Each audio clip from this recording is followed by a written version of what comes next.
శంషాబాద్ విమానాశ్రయం వద్ద 5 రోజుల పాటు అటవీ అధికారులను ముప్పుతిప్పలు పెట్టిన చిరుతపులి ఎట్టకేలకు బోనులో చిక్కింది.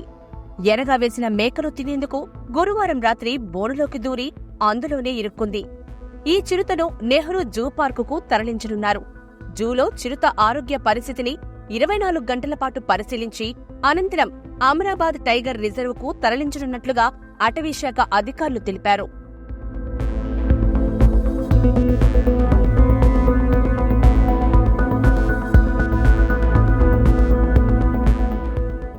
శంషాబాద్ విమానాశ్రయం పరిసరాల్లోకి చిరుతపులి వచ్చిందనే సమాచారం అందుకున్నప్పట్నుంచి దాన్ని బంధించేందుకు అటవీశాఖ అధికారులు తీవ్రంగా శ్రమించారు.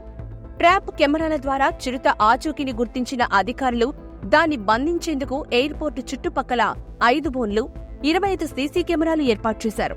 అయితే ఆ బోన్లలో చిరుత చిక్కడానికి 5 రోజులు పట్టింది. చిరుత బోను దగ్గరికి వచ్చినట్టే వచ్చి వెనక్కి వెళ్లిపోయేది. మేక మాంసాన్ని ఎరగా వేసినా ఫలితం లేకపోవడంతో ఏకంగా 5 మేకలను చిరుతకు ఎరగా వేశారు.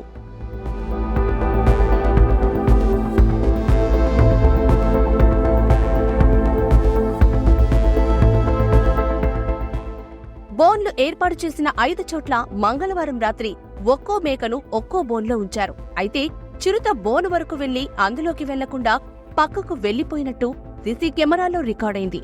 రాత్రైతే బోనులు ఏర్పాటు చేసిన ప్రాంతంలోనే చిరుత తిరిగినా బోనుల్లోకి మాత్రం వెళ్లకపోవడం అటవీ అధికారులను ఆశ్చర్యానికి గురిచేసింది.